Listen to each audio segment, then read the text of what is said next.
In the Saddle with Sheriff Richard K. Jones. How's everybody doing today? I'm Rick Jones, the Butler County Sheriff in Butler County, Ohio. We're going to be trying our first webcast, and it's going to be titled In the Saddle. And what we're going to do, it's you got to keep up with the times. So we're going to have guests, and we're going to be having a different episode maybe every couple weeks. We're going to have interesting guests and topics. We're going to be talking about the border today, but also we're going to be talking about in future, we're going to be talking about things that deal with the United States, with what's going on in the United States, different types of like crimes and what kind of things you need to do for your safety.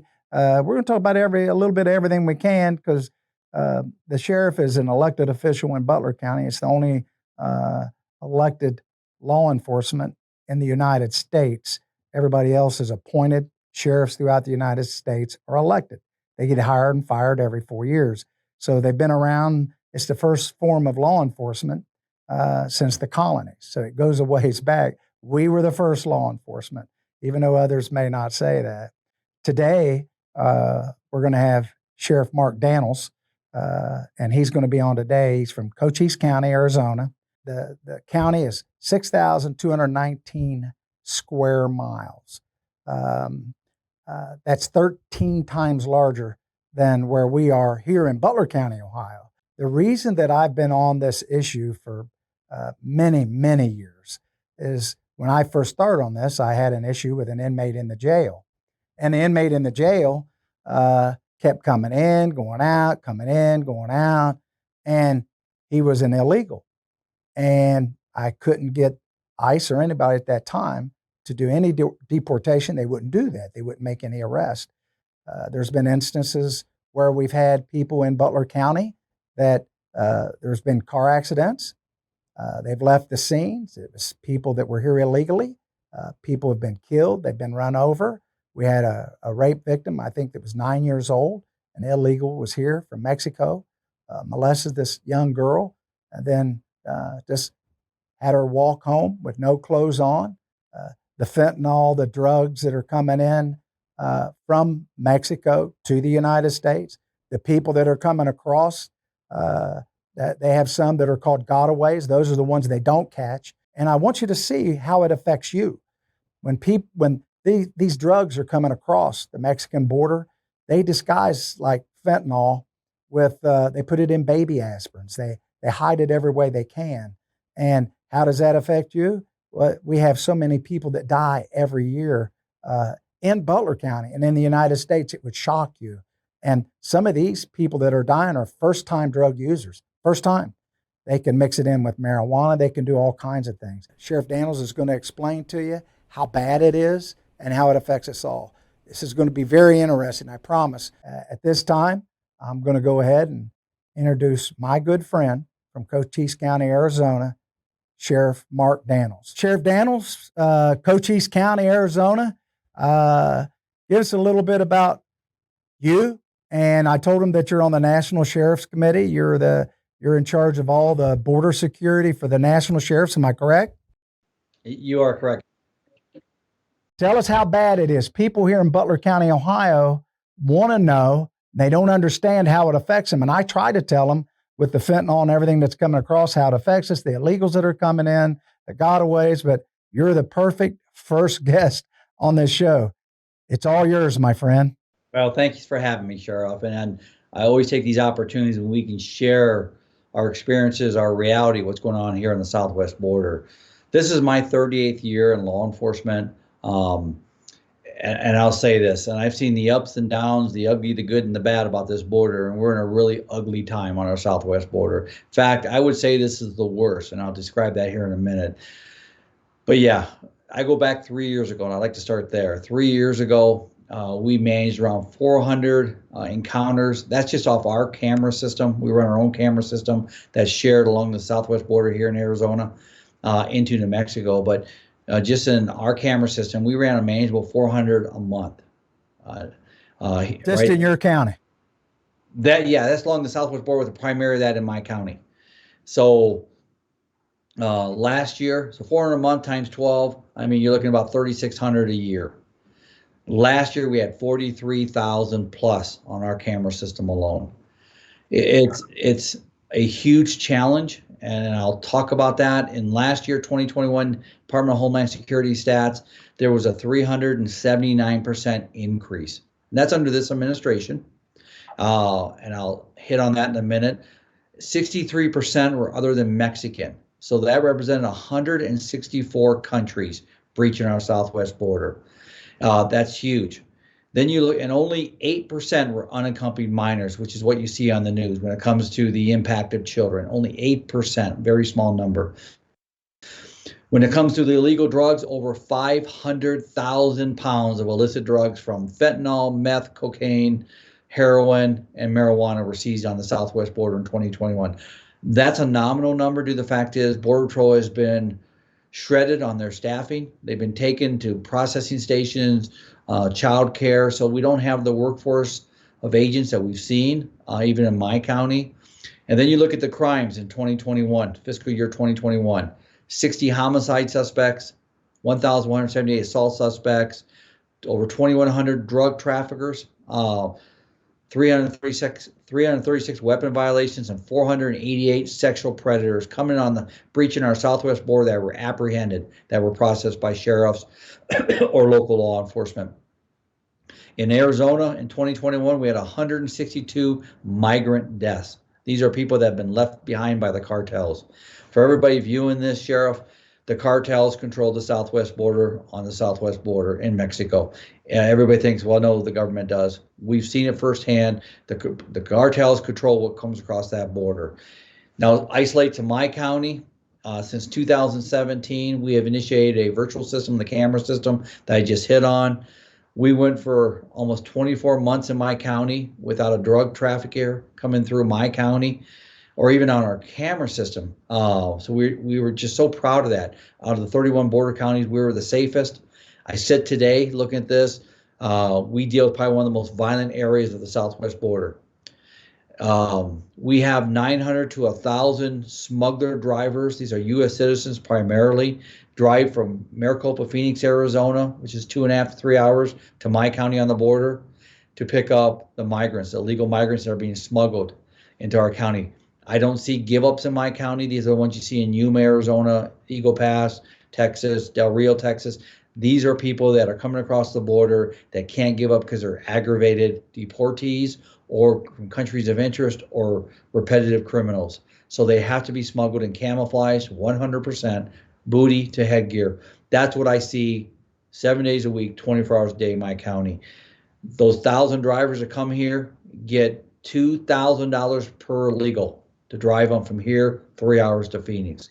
You can imagine what that's attracting when it comes to the criminal aspect of it. To give you an example, since July 1 of 2021 till May of this year, we've booked over 900 criminal border-related criminals offenses in my jail. In your jail? In my jail. That's just the border. From January 1 till May was 410. These are criminal suspects that have a border-related crime. To show you what the impact, just in my rural county. My county is the 38th largest landmass county in the country with just under 6,300 square miles, and we have 83 miles of international border. So it's a real challenge. How long does it take to get from one end of your county to the other, hour-wise, driving? Probably the fastest route's 2 hours, 3 hours. 2 or 3 hours from one end to the other. Okay. Long. In our county, driving from one end to the other is probably 25 minutes, 30 minutes in our county.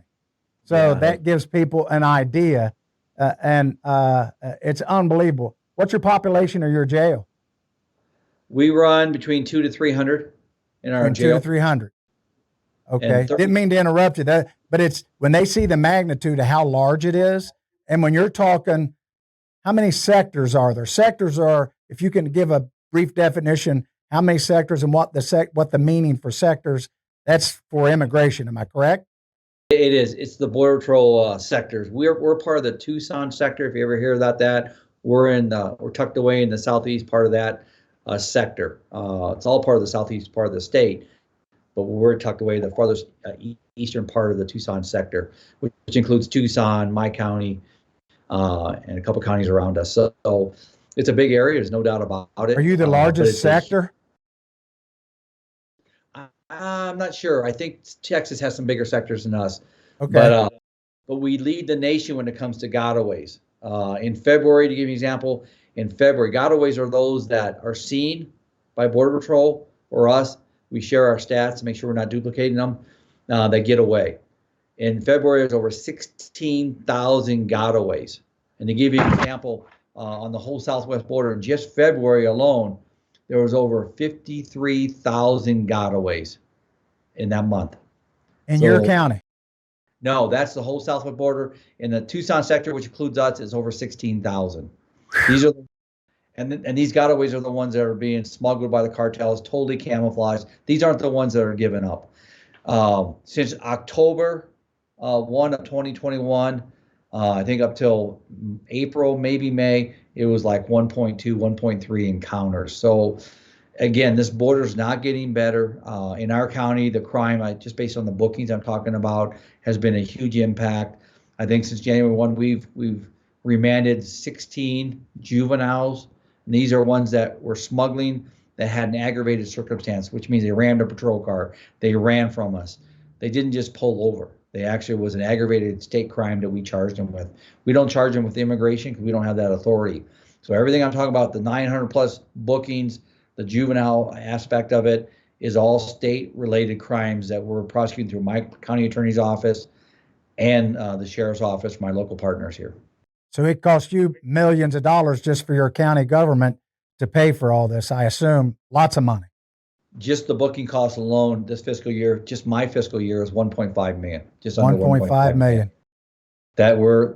This is, and let me just say this to you, Sheriff, and I said I'd come back on this. The reason we're having the problem is we don't have concrete message or the enforcement of the rule of law when it comes to border security or immigration. That's why you have the surge. The welcome light's on here on the southwest border. We have a president. This is not to be political. It's not to be ill. It's to be real. We have a president. We have Secretary Mayorkas. We have a vice president. We have a Congress that has failed to send the right message. You look at when President Trump was the president, whether you like him or not, or whether you like President Biden or not. When Trump was here, we did not have these historical numbers, these record numbers we haven't seen 20, 30 years ago. Some of the numbers are record setting. What we're seeing now is incredible. A surge that we consider a public safety threat, a national security threat, and a humanitarian threat. And let me give you a story on that, Sheriff. Besides the deaths we're seeing in this county, is we had a 32-year-old migrant coming across she came across the border, the physical barrier. The cartels were repelling her down. Her foot got caught on the 31-foot fence. Now she can go to other parts of the border and just walked across, but in this circumstances, they brought her over the fence. She got caught on the fence. They led her there, and she hung herself. She laid there for hung there for 2 or 3 hours, ended up dying. My detectives, my general crime units, we investigate all those, and she died from strangulation. The point is this. When President Biden, the first day he took office, he declared the southwest border a non-emergency. When he did that, he stopped all technology, subterranean technology, physical barrier construction, road infrastructure, lighting, all that was stopped in its track. And it sits left like it was a ghost town right now. On that technology was sensors on the fence. So if a human being is up on the fence in the control center at the Border Patrol office here, they would have known they had a human on the fence. Since that was stopped and those sensors were shut off and not completed, she hung there and died. Now, this was a mom with, I think, two or three children that still were in Mexico. Even though it was a legal act to come across the border, she suffered at the hands of a policy that's not working. So, and that we have to address now on our side. So again, it's a huge impact to my office when it comes to the detention side of it, when it comes to the investigative side of it. Right now, we're running a program called Safe Street Operations, where Sheriff's Office, local police departments, our troopers, and Border Patrol go out and we go after the smuggler drivers through covert operations, overt operations, you name it. We go after them. And if you go to, and I encourage people to go to the Cochise County Sheriff's Office Facebook page, Every day we put snapshots of smugglers that we've arrested. The amount of people we're making a difference, but we're being outpaced because the cartels have more will, more coordination, and more money to do the illicit acts. Let me ask you, you mentioned the Mexican government. Their government doesn't do anything to slow this down or stop it, correct? No, no. And we've seen the violence across the line. My county, like I said, we can look right into Mexico. We have two communities just south. One's about 80 to 100,000. The other one's about 10,000. We about 4 years ago, 3.5 years ago, we had a huge internal rift with the cartels where they were shooting each other, driving down the streets. The local police departments leave the town. They just leave it. A couple days later, because a lot of the walking wounded were coming into my county, it was a really bad deal for 2 or 3 days. Well, 11 o'clock that night, I was down at the border, and we had our tactical team staged on the border to protect my county from the cartels. But about 3 days later, here comes the local police department back in the county, turned all their lights on, drove around town. And I told my team at that point, it's over. It's over. The locals are back. Not that they came back to fix the problem, but they were allowed to come back in the town by the cartels. The cartels drive around those communities in the back of pickups with long rifles, shooting people. And there's nobody stopping them. Who's in charge? It's the cartels. It's the cartel. The tunnels. Do you get many tunnels into your community? You see them on TV. People see it here. Do you get a lot of the tunnels coming in still? We don't, Sheriff, and mainly because we don't need the tunnels anymore because they can walk right across. And I'm They just can walk honest. right across. They walk right across. Why go underground? The reason you have tunnels and the reason you have drones or airdrops, we call them, is because you can't come across the border without getting caught. Right now, you can come across the border. So, I mean, tunnels. We've had the tunnels, one of the longest tunnels on the southwest borders in my county. Not saying I'm proud of that, but it's real. But we're not seeing them right now because they just come across. And what we used to see was it was identifiable that, hey, there's drugs. They're carrying drugs. Now they're mixing the hard drugs, your meth, all in the back of backpacks. So it's hard to tell. And they're all dressed like military, all have black water bottles, and they march as they come across the border as the cartels smuggle them across. We see it on our cameras every day, both in my county and beyond. My point on that is it's so well organized by the cartels. It's a business that's truly profiting on the backs, and it's not a good back, on the backs of America. And we have to stand united. That's why I appreciate you, Sheriff, by doing this podcast, by other sheriffs that are totally engaged. I really question sheriffs and police chiefs and elected officials, local, state, and federal, that are turning their head on this because every community is being impacted. I'm on the front line, yes, but the drugs we're seeing coming through my county are going to communities like yours and throughout the United States. And if you haven't seen the recent stats, up to 300 people a day are dying of drug overdoses in this country. Let me just add why I say that's important. 90% of all the illicit drugs in this country come through the southwest border. Fentanyl, the cursors are brought in from China. They're cooked up, made along with the drugs, packaged up and smuggled through the southwest border into the United States, beyond my county, and through communities like yours and others. And they're killing families. So this summer, I suppose it's going to get worse because the president tried to do away with that. What bill was it that President? What was it? Title 42. So they put a delay on that. Is that what they've done? Well, this is where the hypocrisy and the frustration begins with us on the border, Sheriff, is the fact that Title 42 is a health pandemic. It was put in place by CDC under President Trump's administration to protect America from the health pandemic, from those coming to the country. Well, as you've seen over the last few months, the CDC wants masks back on public transportation, i.e. airplanes. And the administration is supporting that. But they haven't got it back in yet. There's a lot of debate on that. But when it comes to health pandemics on the border, when we went through all this, we lost a lot of agents on that because the people coming off the board are coming from countries where there is no prevention medicine, like for immunization and things like that. So we're exposed big time down here, and we've seen it. We've lived it. Well, they want to get rid of Title 42 on the border too. So they want to get rid of on the southwest border, which pretty much opens this border up completely. And we know that. They estimate another 18,000 a day will be coming across the border, the whole southwest border. But they want to keep it on planes.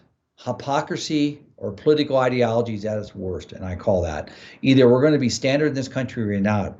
But a lot of the sheriffs will tell you this too, and a lot of the police chiefs and mayors and border governors will tell you this. Dr. Fauci did a lot of talking during the CDC, rightfully so. But can you recall a conversation where he spoke about the border, where he talked about the public safety and the what we're being confronted with when it comes to COVID, the pandemic on the border? I can't find that conversation. Not one time. Nope. And what an insult for us that are down here trying to protect not just our communities, which I'm sworn to do, but also the country, since we're on the gate of it. You get through us, you get through my county, you're pretty much here to stay. And that's why such the risk. I'll share this with you too, Sheriff. In the first 4 months, from October 1 till January, assaults on law enforcement, specifically Border Patrol agents, was up 29%. I've had 2 migrants shot and killed by agents in this county, and I'm not saying that unlawfully because they were attacked. There's one under investigation right now. My agency did one about 4 months ago where the migrants attacked him. We had another agent attacked where they assaulted him. A shot was fired. They took a knife. They tried to cut his throat. We did that investigation. My point to you is I've had a deputy drugged by a smuggler. I've had a service or police officer, local police officer drugged by a smuggler. I've had 22 illegals surround one of my deputies. The brazen attitude and the violence we're seeing on the border is something we've never seen here because they feel emboldened both through the cartels that tell them to run, tell them to fight. That's why we're seeing all the pursuits that we see all the time down here, all the way up to the assaults. It's a sad situation, but it's frustrating for me after 38 years working my border to see administration that would not engage. National sheriffs have sent letters to this president. We have sat down with Mayorkas. We've engaged action plans with them to no avail. President Biden's never responded once to us. Vice President Harris has never even come seen us. I don't know if she's even come and spoke to a sheriff on the border. I don't know of one. And last but not least, Secretary Mayorkas has met with us, but we've had no active results. It's all been talk. And How are your ranchers holding up, and the people that have ranches on the border, and the people in your community? Give us just a brief idea of what's going on there. That's a good question, Sheriff. And I'll say this: my ranchers are fed up. They're frustrated. One of my ranchers, prominent ranchers, right on the border, they had a pursuit the other day. They rammed his gate right through his gate. I mean, you name it. I mean, they are the true victims of this because this is their quality of life. I mean, you got illegals coming through their property, smuggled every day, and it's like it's not a good situation. They live off the land. They provide product, beef, agriculture goods for this country, and you talk to the sheriff in Yuma, Sheriff Wilmot, he'll tell you the same thing. But nobody's addressing it. I mean, our Border Patrol agents, and I say this, our Border Patrol agents that I work so closely with, and I applaud them all along the southwest border. I will say this: they are so frustrated. I said, if this administration took a survey, and they're the expert of border security, you and I are experts of community. Together, we're the recipe of success in this country. But if they did a blind survey to all the Border Patrol agents, and I say blind, so they wouldn't be afraid of the repercussions, and truly said what was going on this border, and truly see, is it working or is it not working, it would be a lambast on this administration. Because not one Border Patrol agent has walked up to me over the last 16, 18 months and said, Sheriff, it's working. In fact, just the opposite. So my hat goes off to them for what they're doing with right now.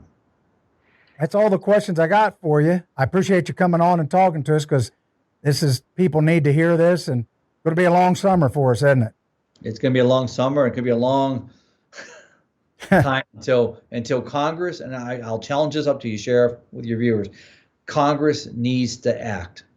And if you look at what the plans are on the border right now, it's how better and how efficient can we receive the ones illegally coming in our country. It's not about stopping them. That message is not on the table. The rule of law has been fractured. And last but not least, nobody's talking about public border security under public safety or national security. It's very limited on our major news networks. And I want to applaud all the sheriffs on your podcast that's listening, yourself, Sheriff, and others that are standing up for the voice of our federal government's absent. And maybe something's got to change. Something's got to change. And I've said this, and I'll say it again: is we can never give up hope either, though. We got to stand united as sheriff, united as police chiefs, and do the right thing for our communities. And this will turn around. Hey, appreciate your time. Go back to work. And what's the temperature there right now? It's in the 90s. It's hot here. It's in the 90s here. I've been there when it's like 120, but it's dry heat, they say. That's true, but 120 is 120. That's the way I see it. Hey, I grew up in the Midwest, but you guys got that humidity, but you got something we don't have called water. So I that, you know? Hey, have a good day, Sheriff. I appreciate you coming on.